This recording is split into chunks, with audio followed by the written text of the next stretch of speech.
welcome to another episode of That's Absurd. Please elaborate. This is a show about science. Ostensibly, we try and make it about science, but first we take a very silly, weird, goofy question from you, our listeners, and then we find the science about it. That's the whole premise. If you haven't listened before, now you're all caught up. I am one of the two sci-finders, Julian Huguet. Sci-Finders, that's great. That's like a 90s television show, like in the morning. Anyway, I'm Trace Dominguez. I'm the other Sci-Finder. That would be a very PBS show, right? Where they take sci-fi episodes and then they do the same thing. They're like, what's the real science behind this? And then they're like, we're the Sci-Finders. And they're in trench coats. I'm Terry, and this is my I'm Jerry, and then they have to be super Gen X names, because it's definitely a Gen X show. Yeah. Wow. And nobody's seen it until one day, like, hear the theme song, and it activates something in them, and they're like, is that the Oh my God, Sci-Finders, I loved that when I was a kid, and now my back hurts, and my children don't know what I'm talking about. That's how it goes. That's the cycle of life. Get used to it, everybody who isn't there yet. Get used to it. Everybody's media is cringe. Eventually. I was watching a guy show his 11-year-old niece like songs from when he was her age, and it was like Helena by My Chemical Romance, and I'm like, this is my jam, and she's like, this is terrible.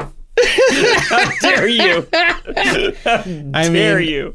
I did see a reel of a guy who's like, when we listen to the music and it's like playing, I don't know, NWA or Tupac or something, and he's just like, yeah. And when the kids hear it, and then it switched to some like ding da ding ding ding da ding da ding, like oldies kind of style music, and I was like, that is what it's That's like. What they hear. That is what they hear. They do not hear. This is super hard. And I went down into the mine.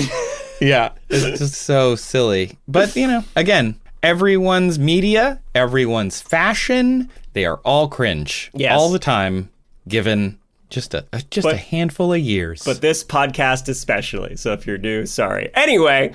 We apologize at the beginning of every episode. Thanks for being here. It's the polite thing to do. I think so, too. My question this week comes from Kodiak. Oh, what a name. Yeah, who asked, could you hypothetically, quote unquote, paint a Mona Lisa by utilizing microscopic structures rather than actual paint? Oh, I love it. Yeah, really cool. And I saw this one and I thought, okay, this one has got to be a thing that we can do, right? We totally have to be able to do this. So then the first thing I started looking up is I found an artist who actually makes super tiny portraits by hand, which is super cool. Can you please describe what artist David Linden has done here? David Linden has made little images. Oh, this is kind of meta. It's that Scream painting, but it's within the eye of a needle. Yes. He paints these by hand. He says, quote, I have trained myself to slow my breathing and work between the beats of my heart. Even the pulse of my heart beating through my fingers creates too much movement. Wow. I mean, I'm skeptical, but still. He's got Pikachu in a little hat. Yeah, so he paints things that are microscopic, sort of. They're very, very small, and he can paint them within, again, the eye of a needle or on the head of a pin, and you need a lens to be able to see them, and they are incredibly detailed. Yeah. He has one that's a girl with a pearl earring. Yep. He has one that's Starry Night. He has characters and figures and all sorts of very cool stuff. He has the persistence of memory clock spilling out, the Dali painting with the melting clocks. Oh, and look at...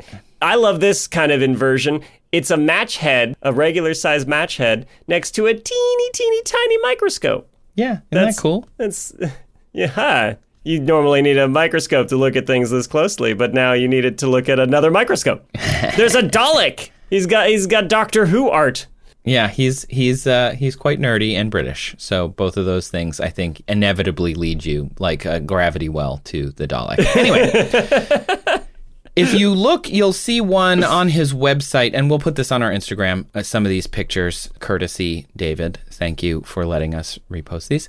That they created a Lego brick a 22 by 26 micrometer Lego brick. Wow. It is a Guinness Book of World Record holding sculpture. On his website, it's the one underneath the purple match head with the clothing. See that just like silver thing with two little red squares on it? Oh, wow. That is a 2x2 Lego brick. And then they have a zoomed out version just down and to the left of it on my screen. You know what's crazy about that? If you step on it, it still really hurts. It hurts so bad every time. Something fundamental about Lego bricks. It doesn't matter like the size. The disassociative property of Lego. I think they have a stinger or something. So it doesn't seem like he painted the Mona Lisa, Kodiak. However, he has painted, as Julian said, a Pikachu, Scream, Starry Night, Van Gogh's self-portrait, some Banksies, a bunch of other ones. And he does this, again, by hand, which means that it's small. Again, 22 by 26 micrometers is small. It's not very small, like it's not nanometer scale. And we can do things in nanometer. Oh, yeah? We can do things smaller. So then after I found David, and I'm going to put a new link in the chat for you to describe to our audience. Here we go. Please tell everyone what it is that you are looking at. It is a Wikipedia article titled Mini Lisa. Yes. Props for that. And it says, the Mini Lisa is a nanoscale replica of the Mona Lisa created by Keith Carroll in 2013 at the Georgia Institute of Technology as a PhD candidate to demonstrate a technique called thermochemical nanolithography. We will talk a little bit more about what that is in a minute. But it's got the photos of I assume, the Mega Lisa. And then on the left, a blurry black and white, but still very obviously discernible Mona Lisa. Yeah. You can see like fingers and like it does look blurry, like it's a little out of focus almost, but I think it's just because it's so darn small. Yeah. Any guesses how small this is? I hate to tell you, but my eyes already fell on the measurements. So okay. So I'm going to take a really good guess, and I'm going to say it's 30 micrometers wide. Correct. 30 micrometers. The pixels are 125 nanometers apart. Wow. And it's very, very small. And just as a reminder, in nanoscale, 1 million times smaller than millimeters. So if you think of your USB-C port on your phone, the vertical opening is 2.56 millimeters. That's the USB-C standard. So there's 2.5 million nanometers within that. That's really small. That's really a small increment. If you look at the USB-C port on your phone, just look at it. There's 2.56 million nanometers from top to bottom on that little hole. That's like a lot. That's very small. That's and this a lot is in a tiny space. Yeah, and so these pixels are 125 nanometers apart. It's so small. So to make this, as you saw on the Wikipedia page, I'm sure, it's an atomic force microscope and a process called thermochemical nanolithography, or TCNL. It's a heated element that's cantilevered over a substrate. Basically, it sticks out over the canvas, I guess. And then they use a chemical reaction at nanoscale to heat and darken or lighten the substrate. So it's monochrome, but they can darken it to black or keep it white, is my guess of how it works. And so they can kind of make this monochrome colored painting. So Keith Kodiak's question. Keith Carroll of PhD candidate at Georgia Institute of Technology was working on this and had the exact same thought of Kodiak as, I can make the Mona Lisa doing this. Yeah, I can make the Mona Lisa, not hypothetically, by utilizing microscopic structures rather than actual paint. It is done. Wow. Did it. However, Julian, yes, it's monochrome. It's not color. Yeah, I did notice that. Which is, that's cool and all. But we've really only talked about half of Kodiak's question because Kodiak did elaborate. Oh. Where they said, I learned on a recent SciShow video, shout out SciShow, I learned that the color blue in nature is most commonly produced without using pigment. Kodiak, you could have learned that on our podcast as well because we've talked about it. does come up from time to time. And it's instead created using the tiny structures covering the surface of blue-colored animals that only bounce back blue wavelengths. So I'm wondering if you could build a painting using itty-bitty structures that only bounce back the colors you want to convey to the viewer. Would this look like one of those posters that changes by the angle that you view it at? And I think this is great. So yes, we can absolutely make the Mona Lisa small, real small. But can we make it real small in color? And there does come a point, which I know Julian is thinking because I know how Julian brain work, that you cannot. At some point, you are smaller than light. Right. And so thus, it is not colorful. Right. Most of the time you see these like electron microscope pictures and they're always black and white. And you're like, oh, it'd be cool if this was in color. And it's like, yes, it would be. There isn't color at nanoscales because you're smaller than the wavelength of light. It is a huge problem that physicists have when they watch Ant-Man because he goes to quantum level and everything is still in color. What's making those colors? Not light, because there ain't no light that is that small. So anyway, one of the first pieces I'd ever did when I started doing science news coverage was about this competition called Nano Art 21. It's like microscope photography, but make it fashion. Cool. It was cool. That's cool. I love that. And basically, you take a nano picture and then you colorize it with false color to make it look like something bigger or to add like an art element to it. But it's like using scientific tools in a fun new way. And if you're not familiar with electron microscopes, it's essentially a beam of electrons instead of light. And the resolution can range from 0.2 to 10 nanometers, or about 10 or 1,000 times more than a regular optical microscope, which is smaller than like a mitochondrion. You can resolve something that's like cellular structures, 200 times smaller than a mitochondria, 1/600th of a cell nucleus, 6.5 glucose molecules lined up. You could kind of like image those if you could put them in front of your electron microscope. Or, according to the Blue Bulb Project, 0.000002, the height of a golf tee. Super useful scale. Oh, now that you say that, I know exactly. But I'm American. I will not use the metric system. I will do anything to avoid the metric system. How many golf tees is it? Oh, it's 1/2 millionth the height of a golf tee? Oh, well, now I understand. Yeah, totally understood. I got it now. Didn't get it before. There is actually research into getting a quantum-friendly scanning microscope. Basically, you put rings around like something and use quantum mechanics and how electrons jump from ring to ring and how they would, without actually hitting the thing that you're scanning. And the reason they do that is because an electron microscope basically destroys whatever it's scanning, which is pretty serious. You can't scan living things because they will die. You also, so my wife worked with them a lot at the Natural History Museum of LA County. No way. Yes, it's really cool because, so you may recall Dr. Vendetti, shout out to her forever, who helped us with the slug speed episode, who works there. They were identifying slug species by scanning the radula, which is the little mouth part of the slugs, to get images of their little teeny tiny microscopic teeth, and you can tell the species apart from that. So when she would do it, you have to coat the specimen first in gold because that way you can bounce the electrons off of the specimen more effectively too. So that's another reason living things don't hold up so well, is they're probably also gold-plated while you're doing this. Very James Bond Goldfinger. It's literally like, I'm going to make you a specimen and then dip them in gold. No, Mr. Bond, I expect you to be scanned by an electron microscope.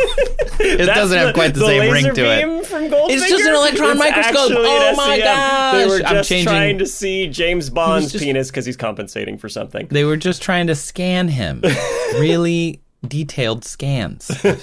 To your point, yes, not only did they have to be coated in gold, but they aren't going to make it even if they weren't coated in gold, because MIT says, crash out MIT, this is wild, scans from an electron microscope equal the radiation of 10 megaton hydrogen bombs exploding 30 meters away. Oh yeah, I can see that would be a problem too. Okay. Oh yeah.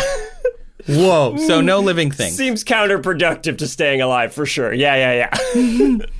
But there are artists who work at this scale, scanning things that are not alive or were formerly alive to then create art. One of those is nanoart.org. It was created by Chris Orfescu, and that was the one that I covered a long time ago. It seems to be dormant now, but it does have some pretty neat artwork that is, even to only like 10 years later eyes, feels pretty old. Like, look at this link I just sent you and describe it for our audience. Whoa! It's like if a tie-dye shirt had a fractal boxy structure instead of a cool trippy spiral. Yeah, I think that's accurate. Thank you. It's like a weird nano sculpture, and then they false colored it to make it look cool. They use these artistic techniques to try and make it into art. And there are lots of these different competitions. One of them is nanoartography. Wombination. Love that good wombination life. If you're not familiar with the wombination, some people call it a portmanteau, but I think that that's silly, and we should call it wombination because it is in itself a wombination, a word combination. Nanoartography, wombination, portmanteau, whatever. Anyway, well, portmanteau is a wombination of port and manatee. I have no idea. of port and manatee and bow. And I love this manatee, so I'm going to, in this port. I'm going to buy it a bottle of port, and I'm going to... That totally makes sense. So nanoartography is an international science image contest that combines nanoscience and art, created by Professor Babak Anasori at Purdue University. This is most recently, even up to last year, I'm going to send you a link of Jose Manuel Martinez Moon, who made this, which is really cool. Ooh, interesting. Neat, right? It's looks like a spilled drop of paint, but then within it, there's all these like divided areas of color that are very like jagged. Yeah, all right? Leaning towards the middle. It's called the Moon, or just Moon. So Lopez is from Química Tech in Mexico. This is 18 millimeters across, which is the big one, and tied for second with this Maxine T-Rex. Maxine, by the way, is a type of nano product that they make in this lab. This one was made by Yanjin Baek of Auburn University. I hope I'm pronouncing that right. Baek. And this one is 0.013 millimeters. Wow. So very, very small, just over 1/10 of a millimeter. Can you describe this one? Yeah, the T-Rex kind of says what it's about. It's an image of a T-Rex, but it's the body of the dinosaur looks like it's made by some sort of stacked material, like layers of some sort of crystal structure. Right. That's neat, right? Yeah. So this is another nanoscale object that obviously they manipulated with a photo editing program to give it a little bit of like the anima that they wanted to give it. Because it is a bit of both art and science, which is really cool. And all of this will be on our Instagram, friends. I know it's kind of big. And I'm going to make this, at least one of these will be the album art for the episode. So you'll be able to see it even if you don't go to our Instagram. And then, of course, this is the winner. I just sent the last link called Adaptive Design by Isabel Sanchez, Lola Molina, Daniel Garcia Munoz. It's Concepcion Hernandez University of Granada in Spain. And it is the width of 0.041 nanometers, so about 0.4 of a nanometer. Wow. Pretty cool.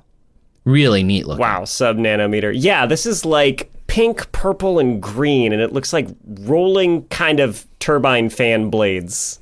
Yeah, I thought it kind of looked like an undersea life kind of thing. Yeah, I could see that. You know, like undersea coral or plants. It's just very, very cool stuff, but none of it is visible to the naked eye. It's all teeny tiny, itty bitty electrons scanned and then colored with a modern photo editor.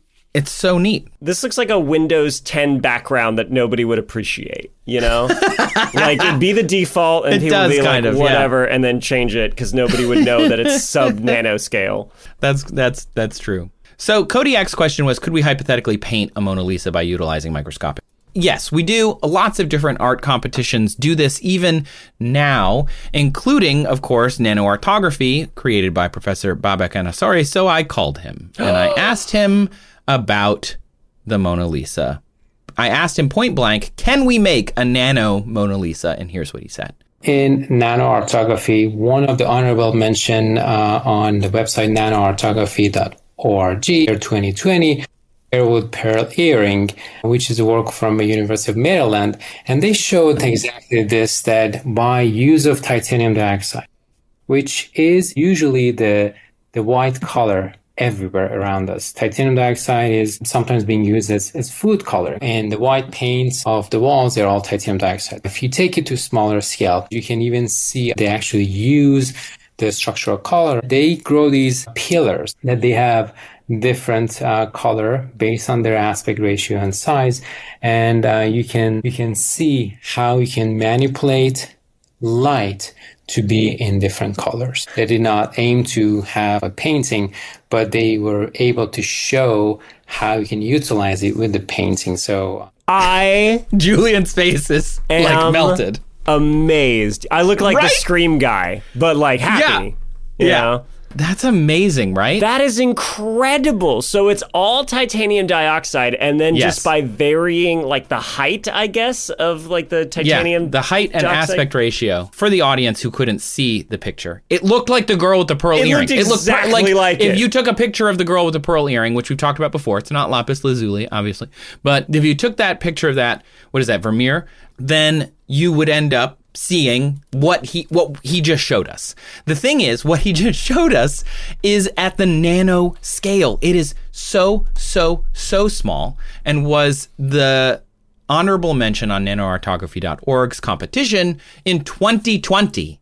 And it's literally just teeny little pillars of titanium dioxide. That's amazing. So if you were to take that chemical and like spread it out, not like very carefully construct it at a microscopic scale, it would just be white. Yes. It's used in white coloring for paint. When you paint your wall white, the thing that is making it white is probably titanium dioxide. It's just very commonly used as a white color in manufacturing. And so this was a proof of concept to show that you could use that, manipulate it in such a way that you end up reflecting only the little bits of light that you want to reflect. So they could get blue, they could get yellow by twisting and growing it just the right way to make the different colors from your perspective. So what I'm wondering is the actual way that it's working, like the same way as those blue butterfly wings that we always talk about, where it's like bouncing light, but because the different heights and aspect ratios, the white light being reflected is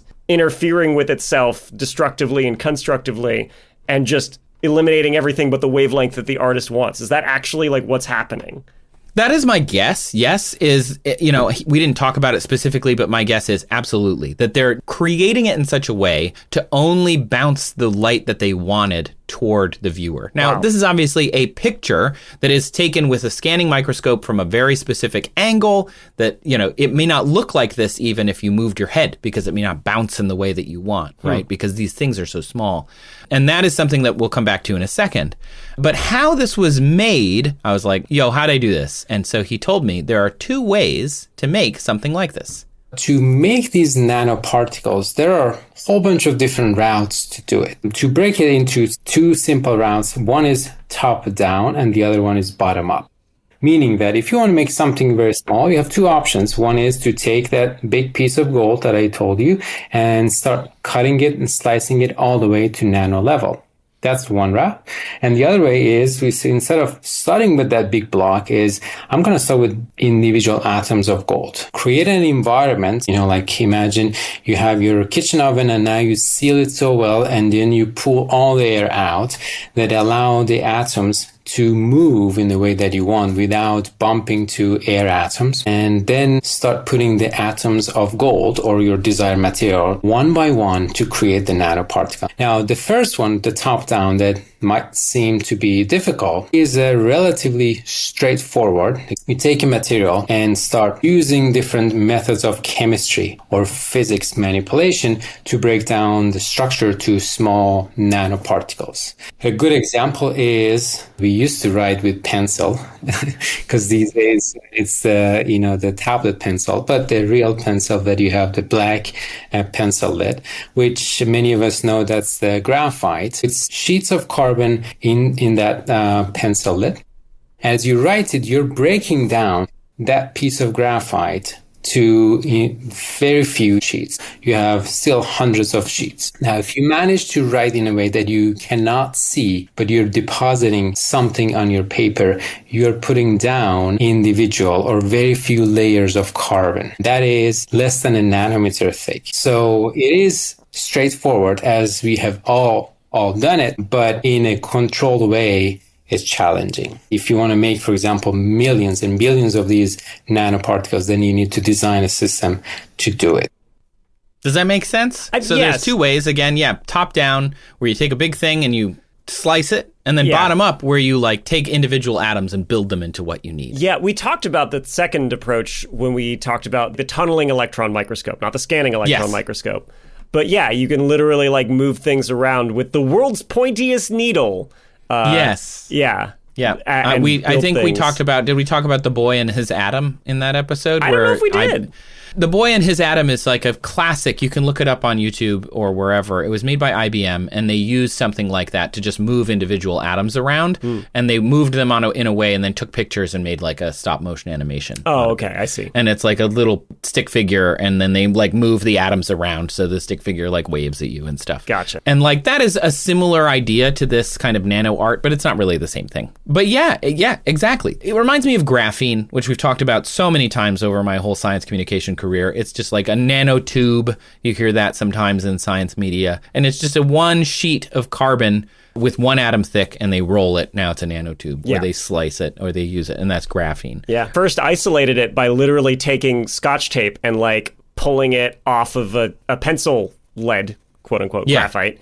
And they were like, oh, look, it's a one atom thick like sheet of carbon. Nobel Prize, and somebody was like, what does that do? And they're like, it does a lot of stuff, it turns out. If only we could make it at scale. So anyway, these nanoscale paintings are real. The Girl with the Pearl Earring was made in 2020. It is nano. However, it's also in color, unlike the Mona Lisa one that they made. So it goes without saying that they could make a Mona Lisa one. They just didn't. They made, for some reason, the Vermeer. Likely because it has different colors. You know, Mona Lisa's pretty samey color-wise, so perhaps they use something like a Girl with a Pearl Earring because it's blues, it's yellows, it's whites, it's black, it's got skin tones. You know, it's a little more, not to say better as a painting, but like more interesting to make in a scientific way, I guess, is my guess. I'll say it. It's better. It's just a better. Yeah. It's better. You Take heard that, me, Da Vinci. Da Vinci. Yeah. But we've danced around structural color for a minute, and you sort of asked about it. There is a lab at Harvard called the Mano-Heron Lab where they're making structural color. Is that a portmanteau of man and heron? I don't know. Probably the last name of the researcher. But I don't know. So structural color, we've talked about already on the episode. You know what it is. It's just bouncing the correct color that you want. In the case of something like a peacock feather, they want the blue. That's very difficult. A lot of blue birds and things have this structural color in their feathers where it just blue bounces out more easily. So when they started making it at this lab at Harvard, turns out blue, even though is the most common structural color, is easy to make. It's hard to make as a pigment. It's easy to make as a structure because blue scatters so easily. The problem is, as you start to scatter other colors that are bigger, you're still scattering blue. So they ended up getting magenta, which is blue and kind of pinky red. So the easiest paintings to make would be Picasso's blue period, then, is what I'm apparently hearing. Yes. Yeah. And again, it's really, the problem is also if it's only visible in that one direction, like we talked about. You know, nobody wants one direction. They want solo projects. It's just better. Yeah. Give me the Harry Styles. I don't even know. So now this lab has invented something called photonic glass, which is a visible structural color, visible in more directions, which is more like what nature does. And the color is, quote, angle independent, nanostructures that are disordered to scatter the correct wavelengths in all directions. And the group of researchers figured out how to do actually every color of light eventually, and they just had trouble at first. It's a colloidal solution droplet surrounded by a thin shell of a monomer. And they can use that to make any color. And just to explain what that means, colloidal, remember from our mixture episode, if ocean is soup or not, colloid means that it's not going to come out of solution on its own. And a monomer is what makes up a polymer. So it's just part of a polymer, basically. And they can make things that have color of any color at nanoscale without having to use pigment. The color is physically present by the light scattering on the thing, which is super cool. They can also make it thermally dependent, which I thought was pretty awesome and that Julian would appreciate. Yeah, I thought you'd appreciate that. So a colloidal photonic crystal made of a hydrogel that changes color depending on temperature. That was the most James Bond villain sentence I've ever heard. Say that again. Say that again. Say all those words again. A colloidal photonic crystal made of a hydrogel that changes color depending on temperature. My God, he's made of photocolonic hydrogel. My God, it's a colloidal photonic crystal made of a hydrogel. I don't know how to do Sean Connery. That's good enough. I can just do the one from... I can do Sean Connery-ish. It's like... just... the one from Celebrity Jeopardy. Yeah, that's how I learned how to do it. There's a card in front of you. A card.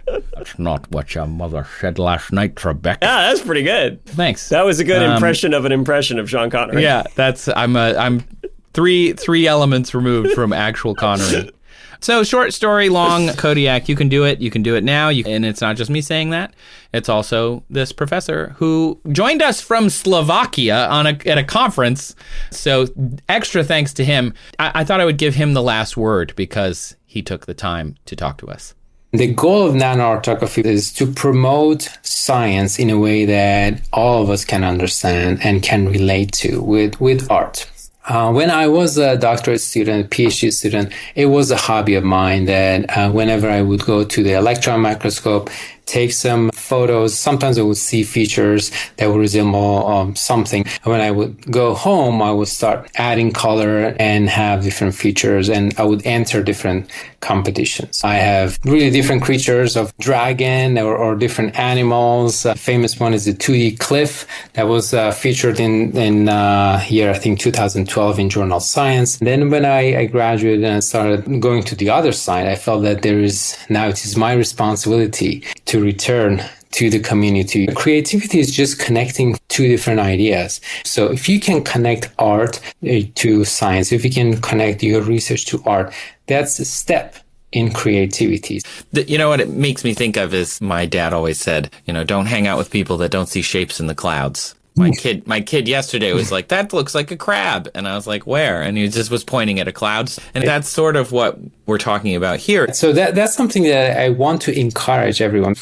As we grow older, we kind of suppress our inner child. So in a way, suppress our creativity. And for any scientific advancement, we must have that creativity. If you look at the literature, Nobel laureates have 9 times more chance of having hobbies related to art and enjoying that while they have work on their breakthrough that for them to receive a Nobel Prize. So it shows that the inner child or creativity, and I'm combining now, making these the same thing, because I do believe that we suppress that creativity. And it's not just my belief. There are psychologists, well-known experts. It's not my area that I practice. I practice materials engineering and nanomaterials. But from my reading and my interest in psychology, and my mom is a psychologist, and so maybe I inherited that interest. That is critical for our scientific advancement.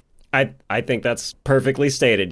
People who are not in scientific fields often, I think, underestimate the creativity necessary to succeed. But an important thing to remember is science is on the edge of what we know and understand. And to move that edge farther forward, you need to be creative and see new things. Yep. You need to think outside the box. You can't just follow what's on the paper and do nothing else, or you will never find new things, which is, you can say about a lot of awesome stuff that we still use. Like, one of the things that I critique about large language models is they only know what you tell them. Yes. They don't know new things. They only know the things you tell them. Can they help you think of new things? Sure. Mm-hmm. But they're not going to think of them because they can't. They are literally incapable. Not how they are designed.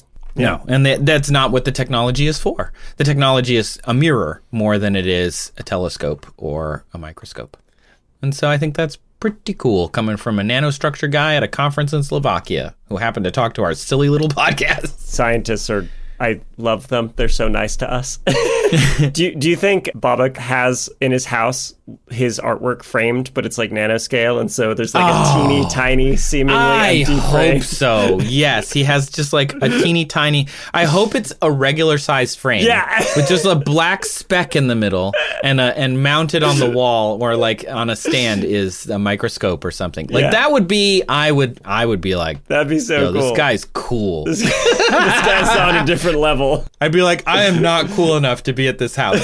Maybe we have different opinions than the average person, but that would, if I walked into somebody's house and that was in their living room, I'd be like, this guy's too cool for me. I gotta go.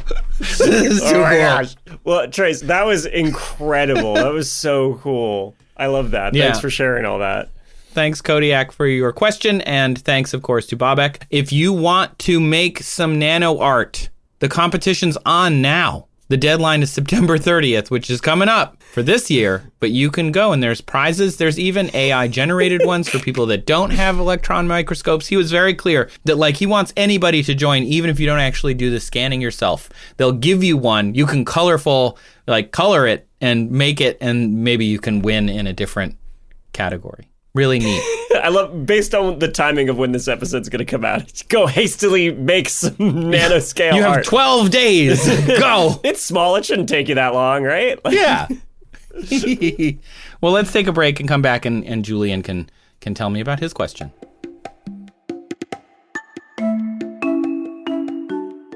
Julian, give me your best dinosaur roar.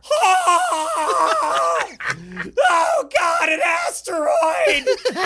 It's horrible! Wow, that was not where I expected that to go. We're popping in before the show to tell you about I Know Dino. It's a dinosaur podcast. You know, we think of those dinosaurs being this thing that's been dead for tens of millions of years. Even so, studying dinosaurs can still teach us stuff that is relevant to the world today. Yeah, like climate models to help us understand global warming. Migration patterns of dinosaur lineages, they tell us about Earth's changing continents. We can also study dinosaur diets, what plants lived then, and maybe what animals and how they interact. And, this is super cool, many dinosaur injuries, paleopathologies, they're the first known occurrences of diseases. And they talk about all this kind of stuff on I Know Dino. It comes out every week with new dinosaur stories that you're not going to hear anywhere else. Like, I hadn't heard of a lot of these, which is pretty cool. You can find I Know Dino on Apple Podcasts, Spotify, wherever podcasts are. And if you found us, you can probably find them. Go check them out.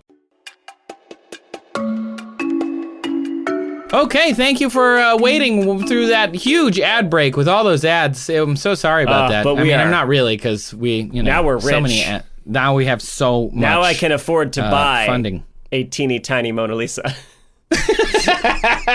Or make yourself. Oh, I don't know if a scanning electron microscope's in the budget. Well, just borrow one. Yeah, borrow one. Question for you, Julian. Yeah. What was your question? My question was submitted by Steven and selected by the fine patrons over on Patreon. Steven asked, can you extinguish a fire just by making it really cold? Like turning on the air conditioning degree. Steven elaborates. Oh, I see what you did there. You need 3 things to make a fire: heat, oxygen, and fuel. Correct. The typical methods of extinguishing fires mainly remove the oxygen from the equation by smothering it with something. Fire extinguishers cover the fire in a powder or replace the oxygen with CO2. Water removes the oxygen and makes it cold. Could you extinguish a fire without removing the oxygen and only removing the heat? Would an industrial cooler work, or will I need some sort of freeze ray? Could I place a candle in my freezer and extinguish it? What would I need to extinguish a campfire or even a large bonfire? Furthermore, does fire burn differently in Antarctica versus a place like Death Valley? And furthermore, would dry ice work better than a room temperature CO2 fire extinguisher? Wow! Thank you, Steven. So obviously, lots to consider. This is wild. This is a lot to consider. I mean, assuming, of course, that the premise is valid, that cold can put out a fire. Extinguish fire. I mean, Steven clearly has their fire and chit, which is the certification you get in Scouts when you're allowed to start building fires. Right. As an Eagle Scout, I had my fire and chit, for sure. We need to make a bingo card for episodes that it's like, what are we going to talk about? Trace will bring up Eagle Scouts. Trace will bring up the fort. Julian will talk about airplanes. Yeah. We should make Julian will do math. Julian will do math. Okay. Julian will talk about manatees. That's not one. But if it was on your bingo card for this episode. Julian will say the words, my wife was going to school. When my wife was in school. I'm very proud of her. I am proud of her as well. It's a great success story for her. I love that. Okay, so before we get into the premise of Stephen's question and seeing if that'll actually work, Trace, what is fire? What do you, it's... Like, what's going on there? Like, when a thing's on fire, if you stop... Is the fire on things? Or is the thing on fire? Okay, so if you're going to toast the perfect marshmallow, you don't put it in the flames. You can put it above the flames where the heat is emanating upward, and you can slowly get your toasty marsh. Or you can put it down into the flames itself or into the nearer the coals and like to the side of the fire, and you'll end up slowly roasting it. I'm not a burn my marshmallow person because I want the whole thing to be gooey. So for me, the answer is fire is magic. There you go. And that is how you speak extemporaneously about any topic. There you go. Yeah. Just first relate it to personal experience and or preference, and then conclude with, so it's magic. How do airplanes work? Well, I was on one once, and we went up in the sky, and it worked by magic. Okay, so close, but completely wrong. According to how stuff works, they have a bit on how fire works. And they use, say, wood as an example, right? So sure, yes. At about... Rare example, but I guess. Yeah, if you can imagine wood burning somehow. I've never seen it. Can't be proven. Refuse to accept that wood burns. Conspiracy. Okay, that's just a fire, Have you ever seen wood burn, or have you just seen fire near wood? I've never seen the wood fire. People are going to be so online that's going to be a conspiracy theory that starts, It's like, really the air that's on fire. It's not the wood. You're going to be like, just go make a fire in a fireplace. And they're going to be like, no, it won't do it. I believe in it. I'm going to keep arguing about it on the internet. You're rich. You have a fireplace? Oh, wow. Oh, 1%er over here. It's because he's in the pocket of big fire. Okay, so... when this wood, supposedly, reaches about 150 degrees Celsius, that heat causes the decomposition of some cellulose in the wood, right? That starts to break up, and it becomes volatile. And a lot of times, I think when people use the word volatile in common parlance, they mean like more likely to explode, like, oh, this is a volatile person or something, right? But in chemistry, volatile means turning into a gas, like particles having enough energy to leave the solid or liquid state or whatever and just go into a gas form. And gas is a lot easier to ignite and combust than a solid or a liquid because you've got small surface areas of a particle. You need less heat to get it moving faster and eventually give it enough energy to create new chemical bonds with things like oxygen. So at this point, the wood is warm enough to be volatile, but it's not necessarily igniting yet. These gases are smoke, which are compounds of hydrogen, carbon, oxygen. The rest of the wood is becoming char. Like charcoal that you buy, that's just wood that's been heated up to get rid of a lot of these other volatile chemicals and leave behind nearly pure carbon and then things that can't burn, like calcium, potassium, and that's the ash. Okay? Mm-hmm. But we don't have a fire yet. We need to get hotter still. So the volatile gases need to be 260 degrees Celsius for wood. That's hot. In order for them to start combusting. The molecules break apart, and then the atoms recombine to form oxygen and water and CO2 and carbon monoxide, the typical things you get from a fire. And in this recombination with other atoms, it releases energy and you get heat, light, right? This recombination, releasing heat, that's what keeps the fire going. Okay. So you've got enough heat for ignition, the chemical reaction happens, and then it sustains itself. And that's why fire spreads. That's why fire is dangerous, because once it's going, it doesn't need anything else, right? Yeah. That's also why removing one of these three things, though, stops it. What's it called, Trace, when you have the three different elements needed for fire? It's the fire triangle. That's right. You got heat, fuel, oxygen. Yep.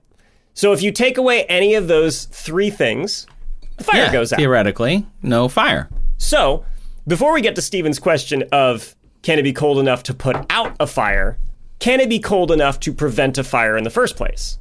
I mean, when we were in chemistry class in high school, we did the magnesium experiment. Mm-hmm. So it was 2 giant blocks of dry ice. Mm-hmm. My chemistry teacher had taken a scoop and scooped out a little bit of the middle, and basically, heated up the middle to make a little divot, lit a strip of magnesium aflame with a blowtorch, dropped it into the thing, and put the other dry ice block on the top. Now, technically, that is a magnesium strip in an entirely CO2 environment, because dry ice is just frozen CO2, and he turned the lights off, and it was just glowing. And you could see that it was still burning inside of this because it was stripping the O2 out of the CO2. Wow, because it was cool. just so energetic. It was really cool, bright white, and it was just so powerful. So I can imagine that, dry ice is cold, and there's no oxygen up in there. Mm-hmm. Well, there is. It's just part of CO2, so it had to rip it off of the CO2 to get it. Diatomic oxygen like the 20% of the air that we're used to breathing and that most fires need to keep going. So when we talk about this question, all I can think of is that experiment, and it's like, wow, it'll really want to keep going if it can find a way to keep that reaction happening. But it has to have a lot of energy. Like the reason magnesium can do it is because it has enough energy in it to be able to pull those oxygens out of there. Like, that's pretty serious Your stuff. chemistry professor lit the magnesium strip first, right? Yes, in an oxygen environment, and added the heat energy that it needed to continue the reaction, which eventually, of course, did burn out because it's a very small piece of magnesium. It ran out of fuel. Didn't run out of oxygen, didn't run out of heat, but ran out of fuel. So is it possible, though, before you light that, if you can have something that's so cold, it won't catch fire? That it just won't, the heat won't build up enough to... You have to raise the temperature. Let's say, allegedly, you're raising the temperature enough to get it to volatilize and then heat the gases enough, if that is even a thing that can happen. Yeah. Huh. It seems like it seems plausible. You have something at absolute zero. If you can maintain it at absolute zero, just to go full extreme, it shouldn't light on fire because there's no energy. Because heat is just a measure of wiggly atoms. Yes. So if you can keep the atoms from wiggling too much, then you should keep them from combusting. Yes, exactly. You can have it so cold, and it depends on the material and also, like I said, the surface area of the atoms, right? If they're volatile, it's a lot easier. You can have a material that's at too cold a temperature to ignite it. You'd need to warm it up first for that to happen, including gasoline. If gasoline is below 43 degrees Celsius, it won't ignite. It's too cold for the gasoline molecules to actually have enough energy to become volatile, where they're much easier to combust. Right. So because in an engine, it's not like there's liquid gas, like drip, boom. It's, aspirated to make sure it volatilizes as efficiently as possible. Neat. Yes, and this temperature will depend on the fuel and, like we talked about, particle size. But yes, you can have it be so cold that you can't get a fire to start. You add energy, you can bring that temperature up, and then, yes, you can ignite it. But it can be too cold to start. Now, let's talk about a little bit about why the fire triangle, though, might need a bit of an update. Oh.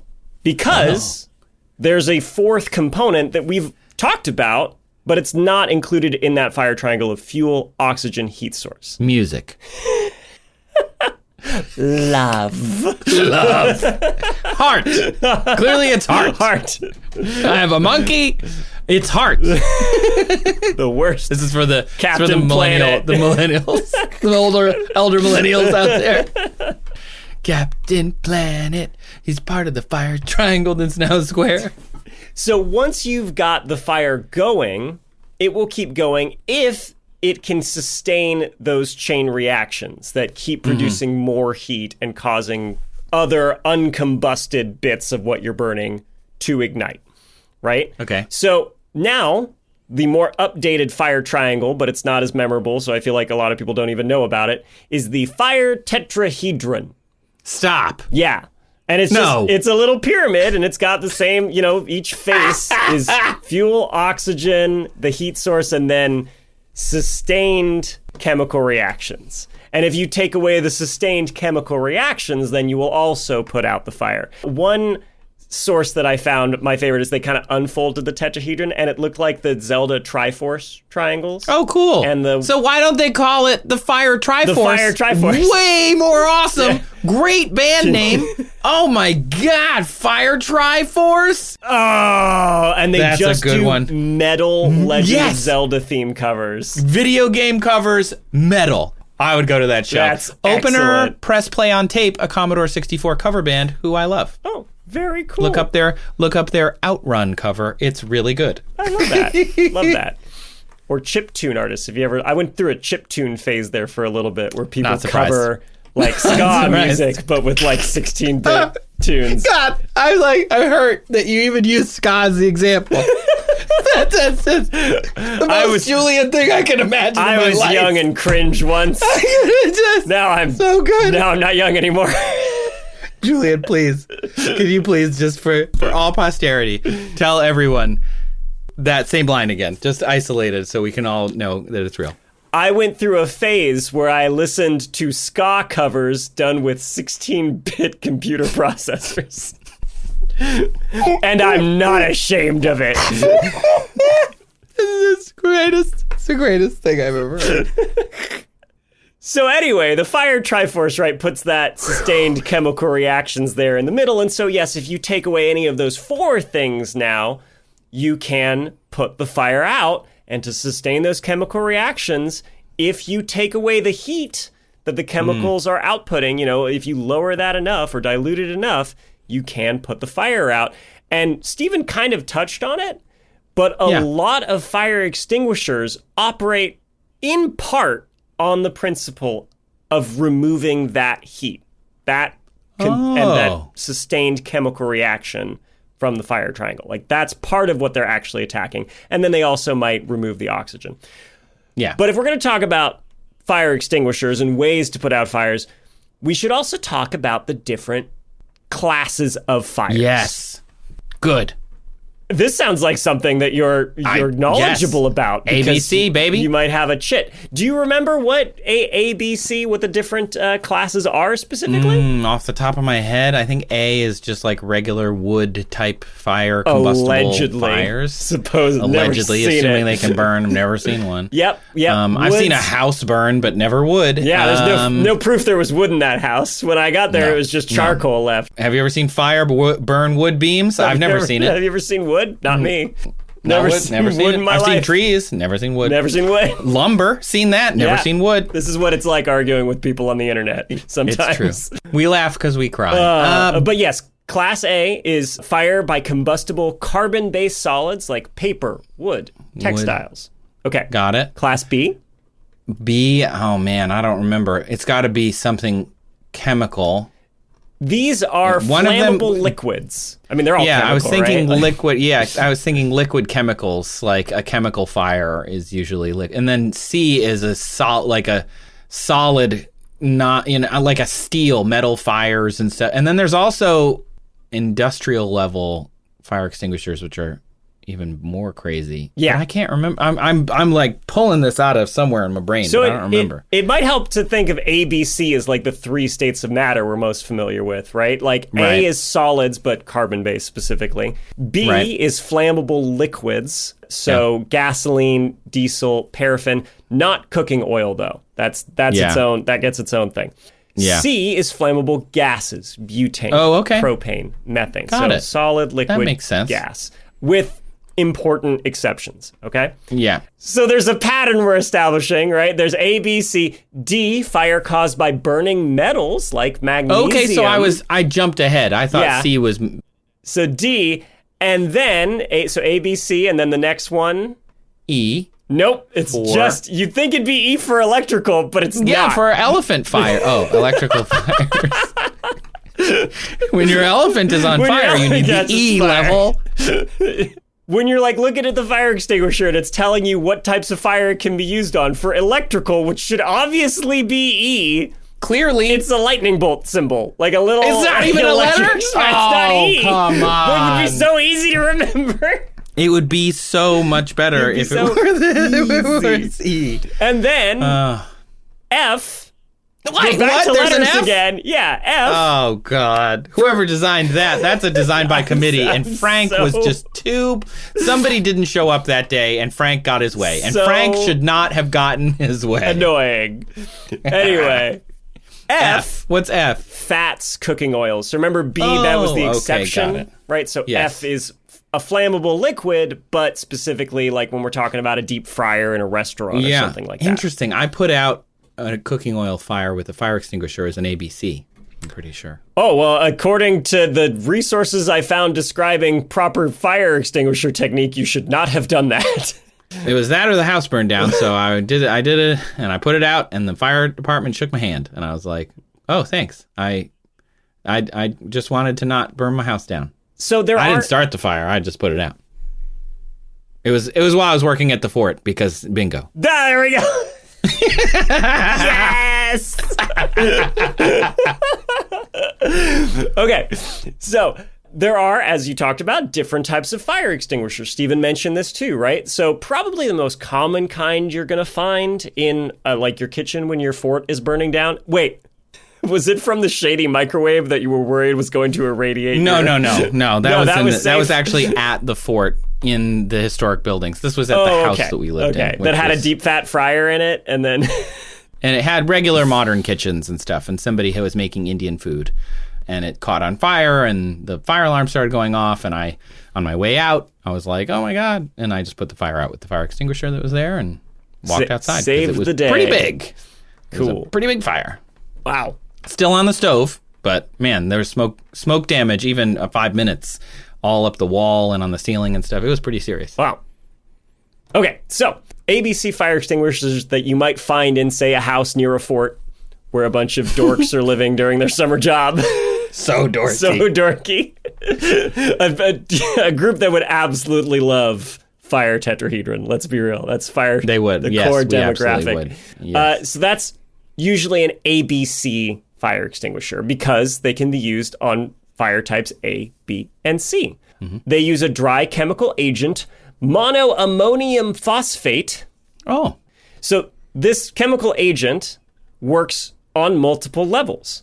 So it's going to create a thin layer over whatever's burning, and that will, like Stephen talked about, that'll smother it, that'll cut off the contact with oxygen, so that'll remove the fuel side of the fire tetrahedron.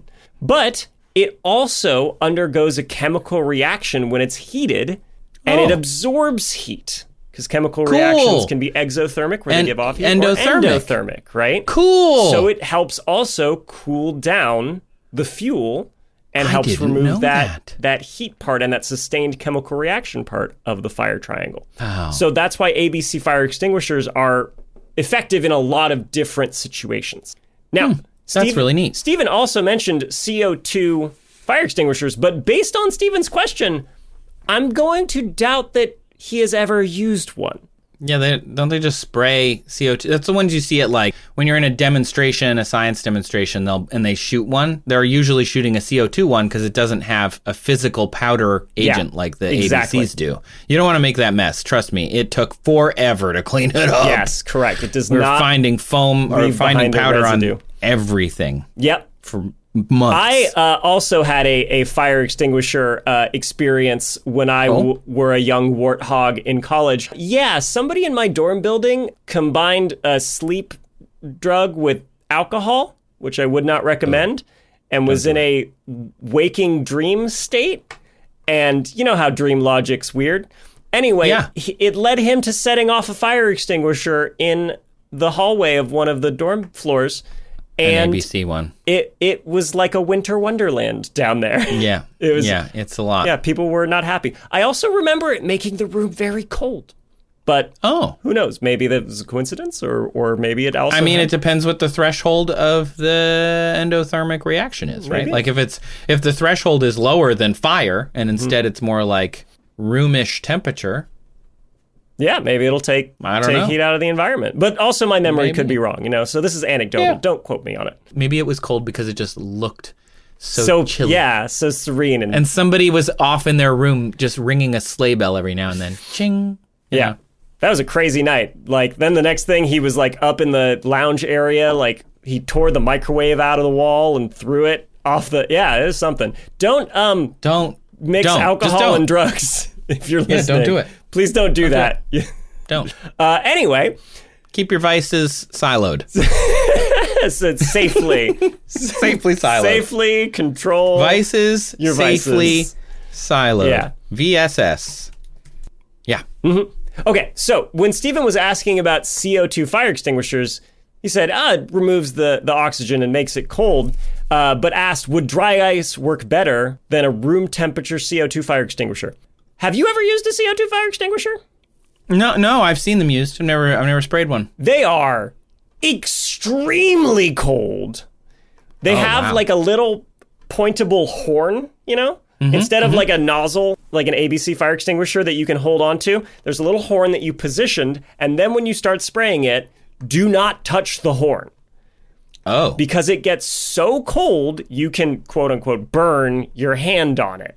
Oh, wow. I'm not surprised. Everybody who's used canned air know that it gets cold. Yeah. Even the canned air gets cold when you clean your keyboard. Yep. So the CO2, and sometimes it can still come out in like chunks of dry ice. It hasn't sublimated. Whoa. Because it's still so cold. Wow. So yes, part of the way it works is displacing that oxygen, but also it's doing that other job of cooling down the fuel to get it below ignition temperature, hopefully. And so it's useful for Class B fires, where you've got, like, say, gasoline, if you're at a car race and the car catches fire or something, or you've got burning motor oil, and you can spray it with a CO2 fire extinguisher. That's what you'll see if you ever watch like F1 or NASCAR.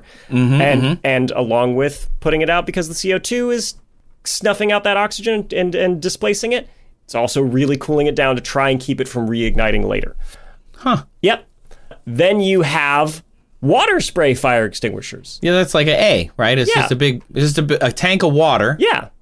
And they spray it. And there are different types of water fire extinguishers. You can have like a stream of water, or you can have a fine mist or a spray. And for these mist ones, really, instead of smothering it, the water is just absorbing that heat, because water has such a high heat capacity, and it's cooling that fuel down so it can stop the chain reactions from continuing. Because water isn't removing the oxygen, and it isn't causing a barrier between the fuel and the oxygen, like the agent does. I see where you're going with this. Just that makes total sense. That's what it's doing. It's putting out the heat with cold. They're doing the same thing you do at an amusement park in the summer. They're misting to make everybody feel just nice and cool. But in this case, it's allegedly wood. We do not believe in wood fires.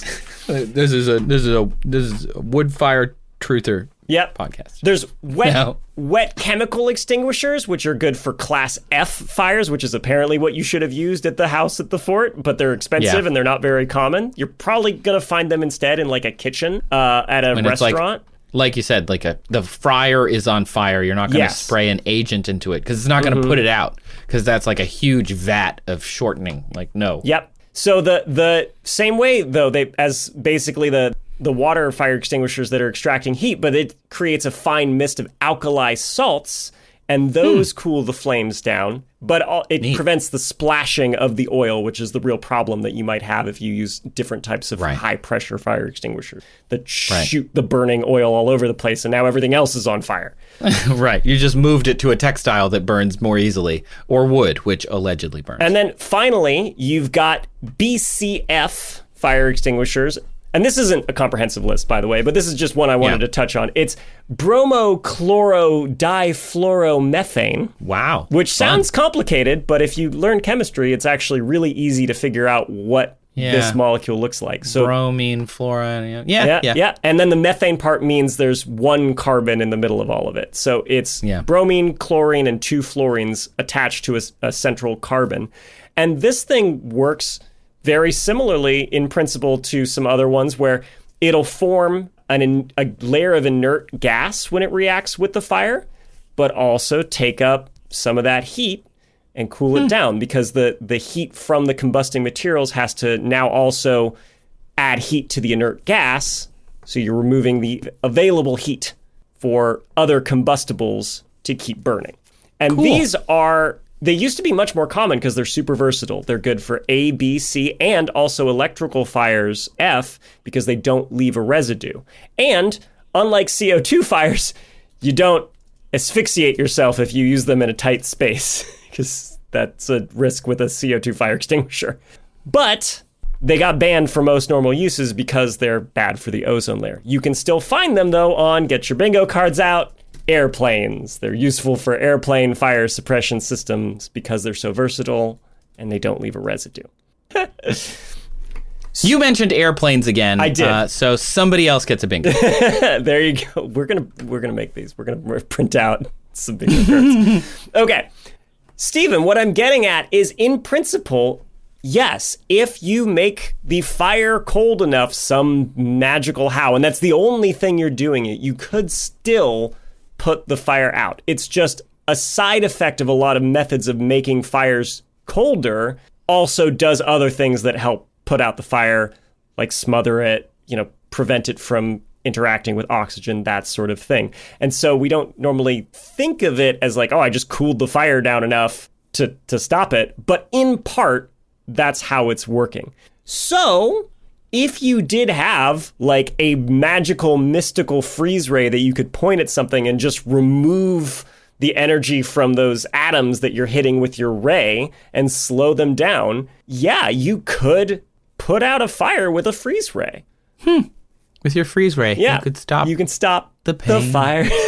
Thank you. I was hoping we'd bring that up. Freeze ray, I will find the time to find the words. Again, elder millennial this stuff. This is Dr. Don't worry Horrible about it, kids. Sing-along Don't blog. worry, kids. If you don't need to know. No, it's fine. It was very big in 2007. So good. Neil Patrick Harris, Felicia Day, Nathan Fillion. Also, it makes me think that like a freeze ray, because it's freezing things, everything would be cold. It would kill anything that it. If you were literally using a freeze ray to stop the motion of the atoms, you're going to kill anything you pointed at. Mm-hmm. Because you just absolute zero everything. Yeah. And it's just like, oh God. Although if you flash freeze it, maybe you could reanimate it later. At least that's what rich people are hoping. Reanimate it. Yeah, that's the hope. When they die and they preserve their heads or whatever. That's a totally different topic. Maybe we'll get into someday. Maybe someday. Anyway, Stephen, to kind of summarize, yes, cold can prevent fire. It can be used to put out a fire. If you had a magical method of making a fire really, really cold really quickly, you could snuff it out. But that probably doesn't exist, so you are just likely going to have to rely on the appropriate fire extinguisher to cool it down, as well as probably also smother it and work in some other fashion. But yeah, cold can put out a fire, which I didn't think was going to be the answer. And I love when that happens. I love when I'm pleasantly surprised.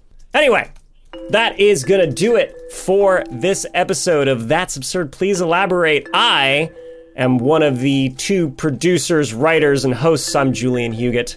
And I am one of the other people who make this show a thing that can happen. I am Trace Dominguez. This show was also produced and edited, and you know what?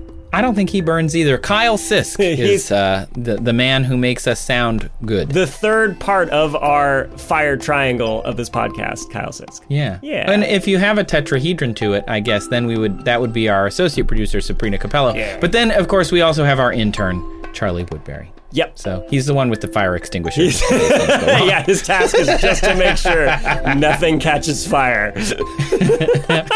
And our music is thanks to Epidemic Sound. So hopefully it's a good soundtrack while we are all on fire. Thank you to listeners who submitted questions featured in this episode, Stephen and Kodiak. If you would like to submit a question, look for the form down in our show notes. Or if you don't want to do that for whatever reason, I don't know, maybe don't like scrolling down, you could make your life more difficult and email us at hello@that'sabsurdshow.com. Or if you don't like doing that, you can navigate to a new website entirely for you, if you haven't been there before. that'sabsurdshow.com/ask. Or, I guess more simply, you could pick up your cell phone telephone and call us at 302-TAPE-SHOW. That's, somebody mentioned they're sad I'm not doing this anymore, so I'm going to do it one more time for you. 1, 2, 1, 2, 3, 4. TAPESHO. You can call our silly show. Oh, nice. I like that. Leave a question on the go. Trace and I will research it on Google and find the answer, and occasionally call a scientist in Czechoslovakia. No. That's not even a country anymore. That hasn't been a country for a long time. You know what?